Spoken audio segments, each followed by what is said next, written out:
Chefs ডিজায়ারের টিমের পক্ষ থেকে আমন্ত্রণ জানিয়ে শুরু করছি আজকের রেসিপি। সকালে বা সন্ধ্যায় যখন চাটা খাই তখন বিস্কিট হলে সাথে মন্দ হয় না।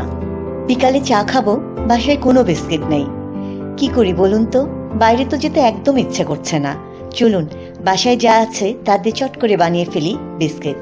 আজ আমি আপনাদেরকে করে দেখাবো খুব সহজ একটা বিস্কিটের রেসিপি। বিকাল হতে আর দেরি নেই, চা খাবো, কাজেই আর দেরি না করে চলুন শুরু করি।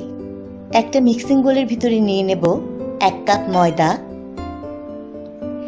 1 টেবিল চামচ কর্নফ্লাওয়ার, নিয়ে নেব 1 চা চামচ বেকিং পাউডার, নিয়ে নেব 1 চা চামচ আইসিং সুগার। আইসিং সুগার বাসায় না থাকলে এর বদলে আপনারা বাসায় যে চিনিটা আছে সে চিনি 1 চা চামচ ব্যবহার করবেন। দিয়ে দেব আধা চা চামচ লবণ, 2 টেবিল চামচ রান্নার তেল। রান্নার তেলের বদলে আপনারা গলানো মাখনও ব্যবহার করতে পারেন। দিয়ে দেব 1 চা চামচ কালো জিরা।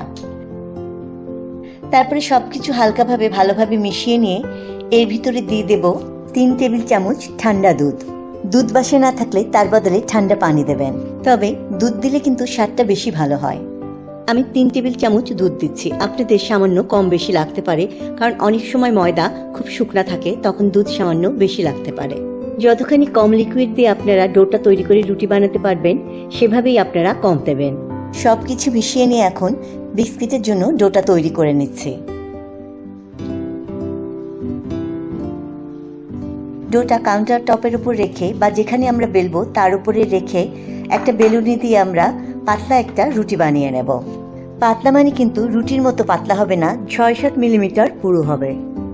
তাহলে বাজারে যে আমরা বিস্কিটগুলি কিনে খাই সেটার পুরু কতখানি হয় সেটা আন্দাজ করে এই রুটিটা তার থেকে একটু কম পুরু করে করবেন, কারণ বেকিংয়ের সময় কিন্তু বিস্কিটটা একটু ফুলে যাবে।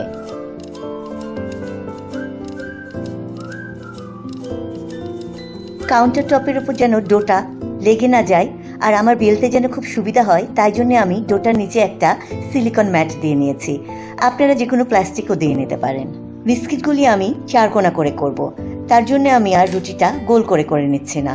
বিস্কিটগুলি কাটার সুবিধার্থে আমি রেক্ট্যাঙ্গেল একটা রুটি বানিয়ে নিচ্ছি। রেক্ট্যাঙ্গেল শেপের রুটিটা আমি করে ফেললাম। এখন আমি এই সিলিকন ম্যাটটা দিয়ে এটা ঢেকে ডিপ ফ্রিজে রেখে দেব 5 মিনিটের জন্য। 5 মিনিটের জন্য ডিপ ফ্রিজে আমি রুটিটা রেখে দিচ্ছি, এর কারণ 5 মিনিটের মধ্যে রুটিটা একটু শক্ত হবে, তখন আমি খুব ক্লিন করে বিস্কিটগুলি কেটে নিতে পারবো।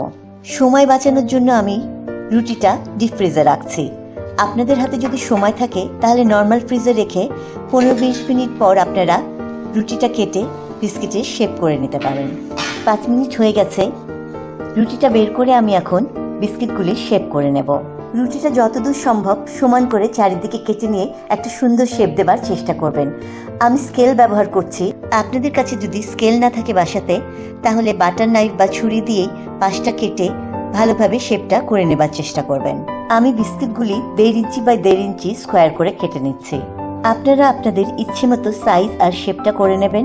রুটিটা থেকে বিস্কিট করার পর কাটার পরে পাশ থেকে যে বাড়তি অংশগুলো বেঁচে গেছে সেটাও আমরা ফ্ল্যাট করে রুটি করে ঠিক একইভাবে বিস্কিটগুলি তৈরি করে নেব। বিস্কিটগুলি আমার কাটা হয়ে গেল। এখন আমি বেকিং ট্রের ওপরে বিস্কিটগুলি সাজিয়ে নেব। বেকিংয়ের সময় বিস্কিটগুলি যেন বেকিং ট্রের সাথে না লেগে যায় সেই জন্য বেকিং ট্রেটা আমি আগেই তেল দিয়ে ব্রাশ করে রেখেছিলাম। বিস্কিটগুলির ওপর আমি একটা এগ ওয়াশ দেব। এগ ওয়াশ দেওয়ার আগে আমি বিস্কিটগুলির ওপরে চাকু দিয়ে হালকা দাগ করে নিচ্ছি, বেকিংয়ের পর দেখতে খুব সুন্দর লাগবে। তাহলে আপনাদের ভালো না লাগলে এই দাগটা আপনারা নাও দিতে পারেন। আপনারা চাইলে কাঁটা চামচ দিয়ে ছোট ছোট ফুটা করে এই বিস্কিটের ওপর দিতে পারেন, তাহলে কিন্তু দেখতে খুব সুন্দর লাগে। আমি এগ ওয়াশটা তৈরি করে নিচ্ছি একটা ডিমের কুসুম আর 1 টেবিল চামচ দুধ দিয়ে। ডিম আর দুধ মিশিয়ে নিয়ে আমরা এগ ওয়াশটা তৈরি করে নিয়ে একটা ব্রাশ দিয়ে বিস্কিটের ওপরে দিয়ে দেব। ব্রাশ না থাকলে আপনারা চামচের সাহায্যেও এটা করতে পারেন। দুধের বদলে আপনারা এখানে পানিও ব্যবহার করতে পারেন, তবে দুধের জন্য রংটা বেশি সুন্দর হয়। বেকিংয়ের জন্য আমাদের বিস্কিটগুলি রেডি হয়ে গেছে। এখন প্রিহিটেড ওভেনে 180 ডিগ্রি সেলসিয়াসে 15 মিনিটের জন্য আমরা বিস্কিটগুলি বেক করব। সময় আমি 15 মিনিট বলে দিলাম, তারপরেও আপনাদের জন্য বলছি, আপনারা যখন দেখবেন বিস্কিটটার উপরে সোনালি রং হয়ে গেছে তখন ওভেন থেকে আপনারা বিস্কিটগুলি বের করে ফেলবেন। বিস্কিটগুলি আমার হয়ে গেছে, আমার প্রায় 17 মিনিট লাগলো বিস্কিটের উপরে রংটা আসার জন্য। বিস্কিটের সাথে সাথে আমার চাটাও রেডি খাবার জন্য। আপনারাও আপনাদের চায়ের সাথে বিস্কিটটা খাবার জন্য দেখে ফেলুন রেসিপিটা। এই সল্টেড বিস্কিটটা খুব ক্রিস্পি আর খুব মজার হয়। করে দেখবেন রেসিপিটা। ভালো থাকবেন। চলে আসবো আবার নতুন কোনো বেকিং রেসিপি নিয়ে। নির্ভেজাল খান, সুস্থ থাকুন। আল্লাহ হাফেজ।